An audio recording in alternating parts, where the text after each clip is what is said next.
10 айдың ішінде мен 4 рет қамадым. 4 рет қамауда болдым. 10 тәуліктен 1 рет, 3 рет 15 тәуліктен. Бұл дегеніңіз қазір міне осы уақытта белсенділерді қамау күшейіп кетті. Мына Шымкентте де азаматтар осы қаңтардан кейін көптеген азаматтар қамалды. Алды шартты жазамен босап шығып жатыр. Амалсыз.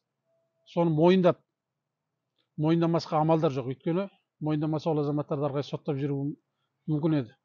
Сондықтан олар жаңағы шартты жазамен қазір босап шығып жатыр.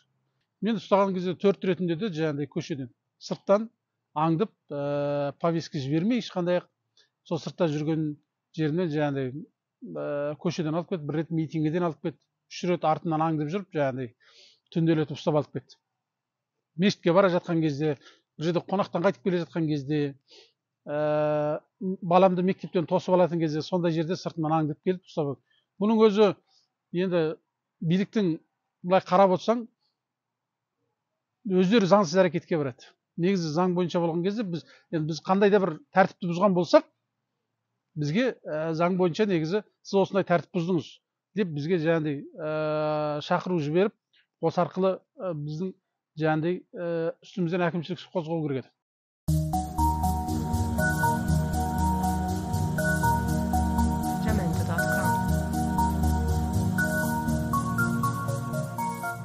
Қаңтардан кейін Тоқаевтың мәлімдемесі болды. Біз бейбіт наразыларды бандиттерден, террористерден ажыратамыз деген. Бірақ біз басқа да сөздер сияқты бұл сөздің шындыққа жанаспайтынын дәл қазір көз жеткізіп отырмыз. Себебі Жанболаттан бастап көптеген азаматтық белсенділер қазір қаңтар бойынша террорист, жаппай тәртіпсіздік, жалған ақпарат деген сияқты жалған айыптармен түрмеде отыр. Және Дикий Арман сияқты шынымен бандиттік элементтерді Назарбаев отбасына, сол кланға жұмыс істеген, сол кезде расымен арандатушылықпен айналысқан сондай криминалды элементтерді ұстаған кезде қоғамда жылт еткен үміт болды. Мүмкін шынымен солай бола ма, Тоқаевтың сөзі шындыққа жанаса ма деген. Бірақ дәл қазір біз көріп отырмыз, ол сөздің бәрі жалған.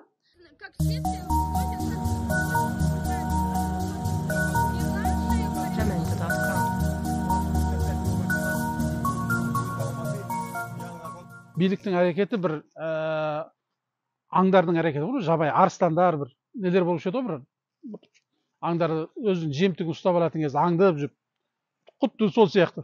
Болмаса баяғыдағы 37-нің замандағы сияқты адамдарды сыртынан келіп ұстап алып кету, үйінен жаңа келіп бас салып ұстау, тінту, осы сияқты әрекеттерге барып жатыр. Бұл енді қазір қарап отырсаң өркениетті елдің ісі емес, демократияға бағытталған мемлекеттің іс-әрекеті емес. Бұл баяғы жабайылық, баяғы жабайы тәсіл.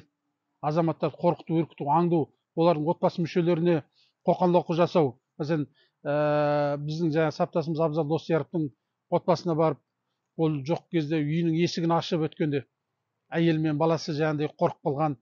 Сондай әрекеттерге бару деген енді ол енді барып тұрған масқаралық. Енді біз ешқайда қашып кетіп жатқанымыз жоқ қой Қазақстаннан осы. Бізді шақыру жіберіп, кәдімгідей сіз осындай полиция басқармасына келіңіз, сізде мындай әрекетіңізге байланысты сізде әкімшілік іс қозғалып жатыр десе, біз ешқайда қашып кетіп жатқанымыз жоқ қой. Сондай бір өркениетті жолмен баруға болатын еді. Ал бұлардың өз істері заңсыз болған себепті заңсыз әрекетпен бізді ұстап жатыр. Өйткені олардың бізді әкімшілік айыппұл салуы заңсыз.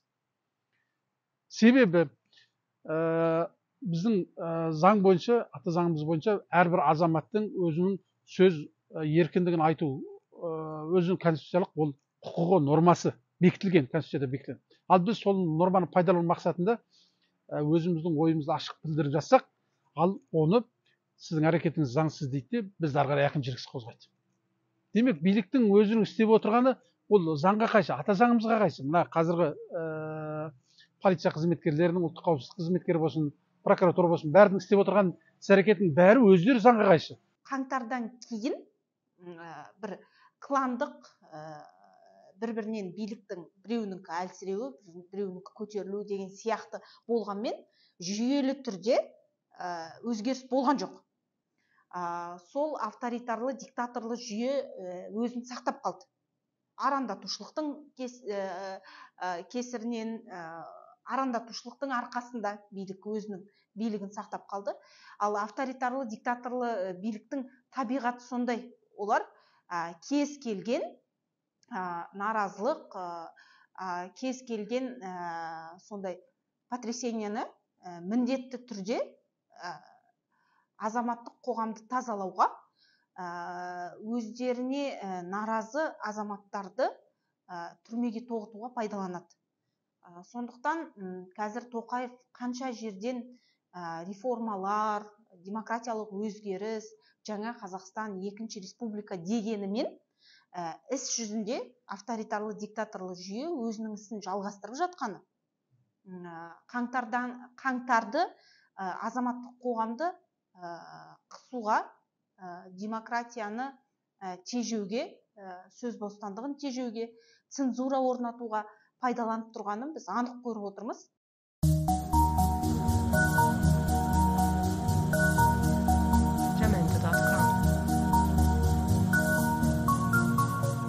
Саяси тұтқын, саяси белсенділерді қамау біздерде азайған жоқ.